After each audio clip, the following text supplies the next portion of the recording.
He was beautiful. His profile was clever. Plus, he baked cupcakes in his free time. We matched. I broke the ice. He was quick to ask me on a date. Paint and sip.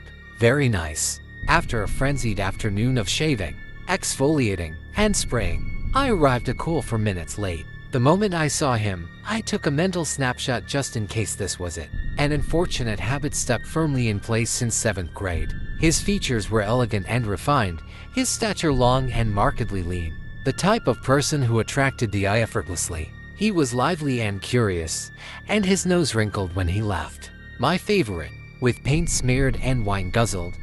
Our masterpieces were complete. It was a brisk, drizzly evening. We bumped against each other every few steps and took turns critiquing each painting, affecting a snobby, highbrow sensibility. His shoulder felt solid despite his wiry appearance. He must work out, I thought. We kissed against a wrought iron fence, bathed in the amber glow of an old street lamp. His tongue gentle and sweet against mine. He pulled away for a moment, cupping my face affectionately. "You taste so good." He leaned back in, pressing more passionately than before. His tongue ventured deeper and deeper into my mouth, probing, exploring. Before I knew it, it stroked my uvula. My stomach heaved, and a surge of bile rose in my throat. I instinctively tried to push him away, out of the splash zone, but he was dense and did not budge. My nausea was quickly replaced with sheer embarrassment. He apologized endlessly and admitted that he had not done this in a very long time. The abashed flush only made his face more handsome. I mentally placed our paintings, side by side above the tasteful couch we were certain to share in a year, maybe 2, but even perfect evenings must end. "I'll call you an Uber," he declared. "How chivalrous of you." "Thank you, but there's no need. I live like 3 blocks that way." "No way. What cross street?" 87th and Amsterdam. "You're kidding. I live right there," he nearly shouted.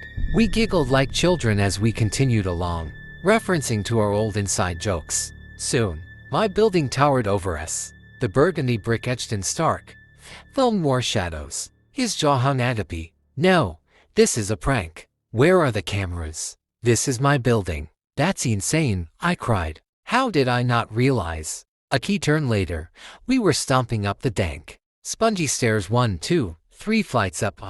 With each floor, we grew giddier, more incredulous. I saw my door then, a familiar seasick green. Paint chipped at the corners to reveal the previous crimson varnish underneath. A Chevy 9A hung slightly askew. He approached it like an old friend. "Well, this is me." I stopped dead, my hackles only now raising. "Too little, too late. This one."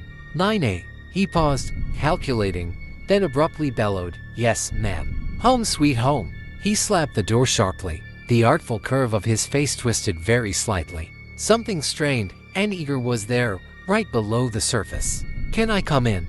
I'm curious if it has the same layout as mine." I tested, wondering how far he'd take this. He blushed and shifted his weight, the perfect performance of chaste sincerity. "I'm flattered, but I really like you. I'd like to take things slow if that's okay with you." He smiled neatly, but his eyes remained wide and blinking. There we stayed for an uncomfortably long moment. I wasn't sure where to go from here. "I understand.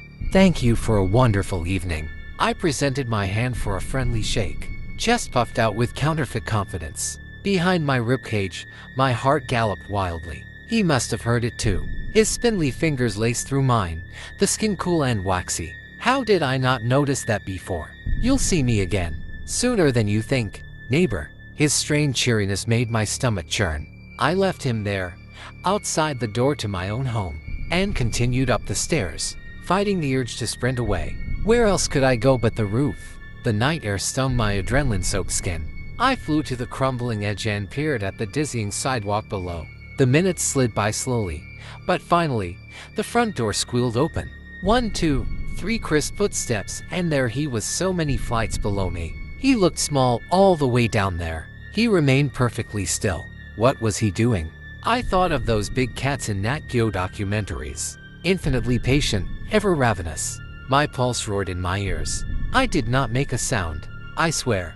And yet, that lovely head swiveled 180 degrees, his wide-eyed gaze immediately locating me. There we remained, tortuously frozen in time. In a split second, He spun on his heels and threw himself at the brick facade with inhuman speed. I swear to you, he scuttled up the side of the building, sinew limbs flailing violently. My legs took over and dragged me from that spot by force. I burst back inside in record time, but his footsteps already scrambled onto the roof behind me. God, he was fast. I wouldn't make it. I threw myself at the mercy of gravity, hoping those trusty stairs would be there to support me. Sure enough, they came one after the other. In a moment, I was at my door, but those infernal footfalls careened closer and closer with punishing speed. My numb fingers fumbled with the keys. Why did I have so many goddamn keys? Slick with sweat, I managed to shakily insert the correct one, turning it hurriedly. The door rasped ajar, pleading for me to come in quick. 1 foot to safety, I swiveled on my axis. Mere inches behind, he rocketed toward me. Joints hinged far past their breaking point.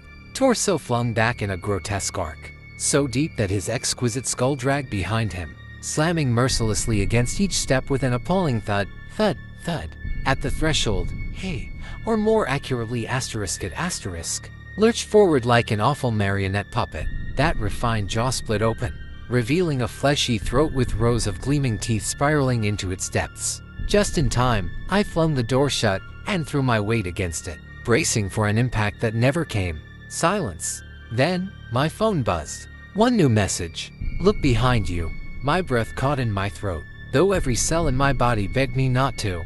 I turned my fearful gaze. There, through the living room window, hardly discernible in the inky darkness, the awful thing's eyes bulged, an endless abyss of pitch black. Its taut skin pulled back to reveal a dripping, toothy grin. Then, a camera flash. I blinked away stars, fighting to see around the blind spot in my vision.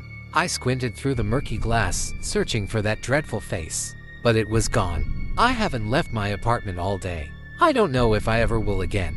The daylight offers some comfort, but with each passing minute, the sun creeps closer to the horizon. I'll update you all tomorrow, if I make it. If not, I hope this post helps someone out there. And please, for the love of God, delete Hinge. Wow, guys, that one still gives me chills. If you made it to the end, let me know you survived. Don't forget to smash that like button if you enjoyed the terror, and subscribe if you haven't already. We're creeping closer to that 1K goal, and your support means everything. Hit the bell so you never miss a nightmare-fueled upload. Stay spooky, stay safe, and remember, you might want to sleep with the lights on tonight. Until next time, peace out, if you can.